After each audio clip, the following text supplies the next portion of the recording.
Господја Гордана Циганска-Давкова и господин Стево Пендаровски. Само да објаснем накратко, според најавите од неговиот штаб, господин Пендаровски, поради централниот митинг тука во непосредна близина до нас, ќе ни се приклучи некаде околу 16 часот. Улогата на идниот председател на државата не е само церемонијална, како што подобиен мандат најчесто се представува на граѓаните, тогаш кога идниот глас повеќе не е потребен. Сега кога кандидатите го бараат гласот на граѓаните, да ја представуваат државата во светот, да го штитат уставот и најдобрите интереси на граѓаните, би сакале да го слушнеме вашиот став по теми кои што најчесто се маргинализирани во политичките програми, но кои што граѓаните ги рангираат меѓу првите три кои влијаат врз квалитетот на нивниот живот и нивното здравје. Според нас проблемот со загадувањето може да се реши со паралелно делување на неколку нивоа.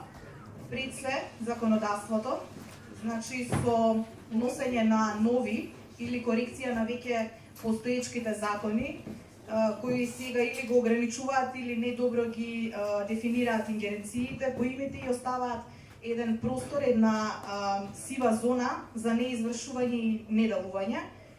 Секако оној финансискиот дел, за кој што ние во изминативе години апелираме постојано дека мора да се зголемува, бидејќи доволно средства ни се неопходни за што поскоро решавање на проблемот со конкретни акции, значи не ни треба програми без да имаме јасно дефинирани рокови. Сакаме јасен план со строго дефинирано кој што, кога и колку може да се работи, а за тоа секако ни се потребни поголеми буџетски средства.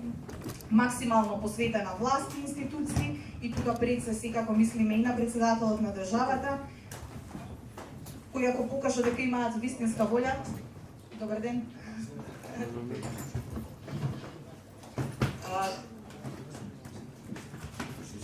Но добро, да не должиме со поведот, кога веќе ви имаме сите тројца тука, да преминеме само на планираната агенда. Јас сакам само накусо да објаснам како ни е тоа планирано.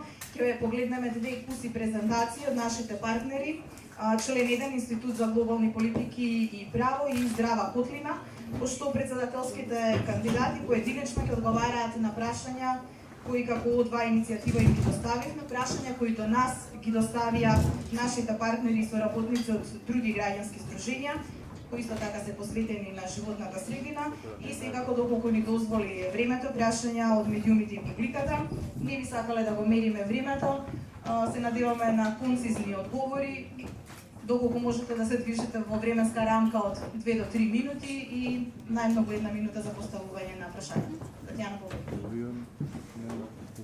Добро. Да бидеме побрзо, Лазар. Добро, значи загадувањето како прашање од национална безбедност. Лазар Попиванов од член 1 Институт за глобални политики и право.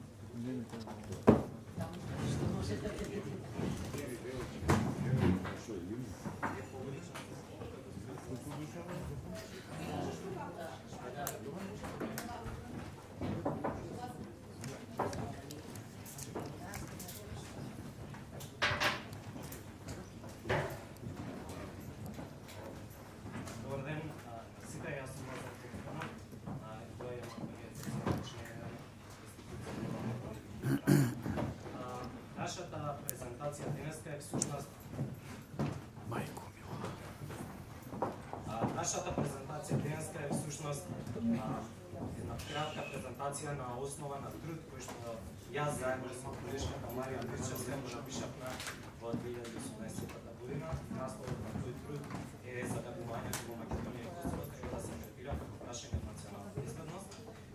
Јас имам завршено меѓународни односи и меѓународно право, колешката Марија Мирчевска има завршено во полето на меѓународното право, така што би сакале ова на почеток да го објасниме за да не очекувате од нас решенија и конкретни предлози односно како треба да се заштити животната средина, но тоа што го нудиме е еден нов начин на размислување како да се третира прашањето на аерозагадувањето и при тоа да имаме можност да го поразговараме овој предлог со кандидатите за председател на нашата држава. Започнал со доколку сите во оваа просторија и председателските кандидати и ние сме сложни овие три основни предпоставки, дека дека аерозагадувањето и загадувањето генерално се уште представува огромен проблем во нашата држава, дека имаме потреба од едно системско решение на сите нивоа во општеството и доколку ни е потребна една стратегија која што ќе ги мобилизира сите политички чинители, тогаш треба да се согласиме дека за решавање на еден голем, тежок проблем се навистина потребни храбри решенија. Централниот аргумент на нашата теза дека загадувањето мора да го извадиме од политиките на вообичаеност, односно од секојдневната политика и да го префрлиме во политиките на битност. Пред да започнеме со контекст на нашата теза, треба да разговараме со вас и со кандидати за тоа кои прашања всушност представуваат прашања од национална безбедност. Ова зависи всушност кого прашува. Одговорот на ова прашање зависи од која теорија на меѓународни односи или безбедностни односи доаѓа. Доколку го прашате нашиот парламентарен председател Иванов од 2015 година, во говорот пред Македонското собрание, тој вели: насилниот екстремизам, странски терористички борци, исламскиот калифат, транснационалниот криминал, регионални екстремистички групи кои се стремат кон промена на границите за остварување на некои големи национални идеи, тие според председателот Иванов се прашања од национална безбедност. Тука ние прашуваме доколку тие прашања председателот Иванов ги класифицира како прашање од национална безбедност, тогаш секој од нас може да размисли да заклучи дека загадувањето мора исто така да се третира како едно такво прашање. Но да започнеме малку со теории на безбедностни студии и теории на меѓународни односи. Секако како гледаме на прашањата кои што се класифицираат како национална безбедност зависи од теориите кои што веруваме во безбедностните и меѓународните студии. Например, има теории кои што го велат следното: велат доколку границите на државата и самата држава е безбедна, тогаш по онаа Хобсова парадигма, тогаш и граѓаните се безбедни. На нив се спротиставени либералите и тие велат доколку индивидуата во една држава е безбедна, тогаш и државата е безбедна. Тоа што ние веруваме е оној конструктивистички пристап во меѓународните односи и безбедностните студии, дека едно прашање од национална безбедност е тоа што ние ќе се договориме дека го представува исто. Но сепак сакаме да споменеме дека без разлика кој од овие теории и да верувате, знам дека дел од професорите денеска веруваат во реалистичката теорија, дел веруваат можеби во либералната теорија, но под сите овие теории моменталниот проблем со загадувањето може да се класифицира како прашање од националната безбедност. Ние веруваме дека можеме да го промениме наративот во нашата држава во однос на начинот како се третира аерозагадување. Во 2017 година ние напишавме нашата прва колумна зашто загадувањето треба да се третира како прашање од национална безбедност, кај нашите пријатели од ИНА, платформата за истражувачко новинарство и анализи. И верувајте, тогаш навистина не ни беше лесно, бидејќи наративот, реториката, дури и термините беа релативно страни во однос на дискурсот во кој што се третираше прашањето за аерозагадување. Но после презентиравме академски труд на научна конференција во Косово заедно со Марија, каде што објаснивме зошто Македонија и Косово треба да го третираат аерозагадувањето како прашање од национална безбедност. После го презентиравме трудот во Македонската академија за науки и уметности. И на крајот го презентиравме ова како дел на видео колумна заедно со нашите пријатели од Видива. Ова не го кажувам за да се пофалиме, иако морам да признам дека мал дел изради тоа, но ова највеќе го кажувам поради тоа што јас искрено верувам во теоретичарката на безбедностни студии Билда, која вели: дали еден ризик ќе биде прифатен како закан од национална безбедност зависи од перцепцијата на политичките чинители, граѓаните и тоа што во едно општество се верува. Ние денес не можеме да се пофалиме дека граѓаните во Република Македонија, односно во нашата држава, веруваат дека ова прашање треба да се третира како прашање на национална безбедност. Политичките чинители, кои што денес наистина сум среќен што се присутни со нас благодарение на ОСПА иницијативата, на последната дебата на нашата национална телевизија, тројцата рекоа дека ова прашање може и треба да се третира како прашање од национална безбедност. Двајца од овие кандидати кои имаат веќе ставено и ова прашање во нивните платформи, што навистина значи дека ние ја променивме и дел од реториката на политичките чинители.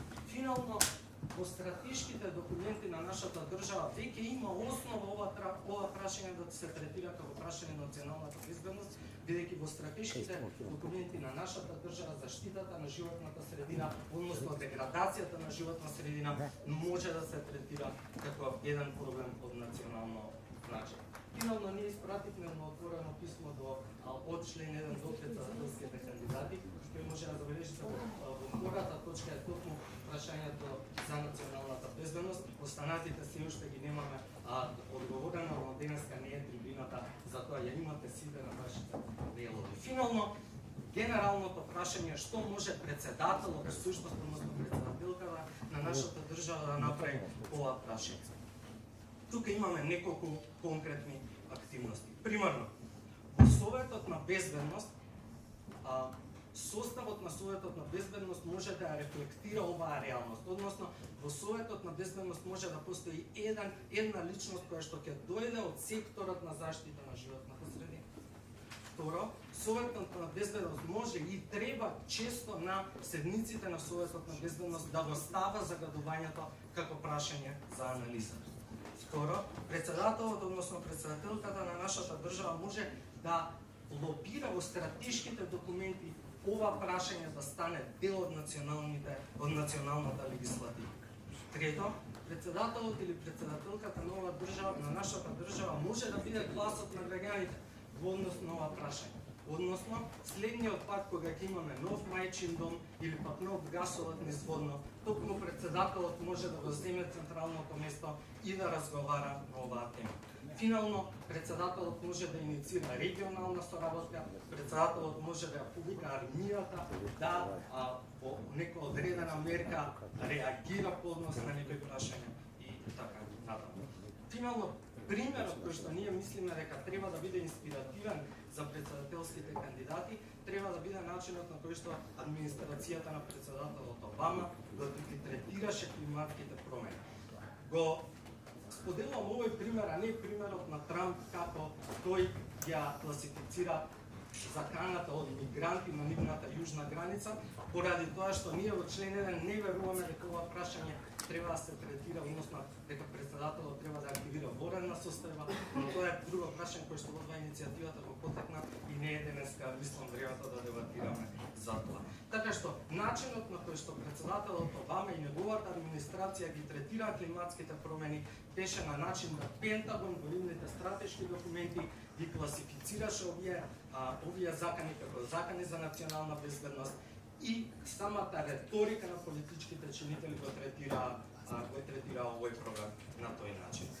Така што би сакал да завршам со тоа што со прашање отворени до председателските кандидати. Примарното би ми било, знам дека вие го имате дел од вас во вашата програма, јас го прочитавме ние вашата програма и сме задоволни дека го има ова прашање во нив. Но поприлично обскурно е објаснато истото, бидејќи тоа се нели политички програми кои што нели тоа е целта за пошироката јавност, но би сакал да дознам од вас повеќе како вие го разбирате прашањето за национална безбедност и второ, кои специфични мерки како идниот председателка на нашата држава би сакале да ги испресирате. Ви благодарам за времето си. Благодариме, Лазари, на член 1 што ни беше и поттик и мотивација за да влеземе малку по-широко во оваа тема и верувам дека нема да се симне сега оваа тема од масата и од интересот и за председателските кандидати, па и за во вториот изборен круг.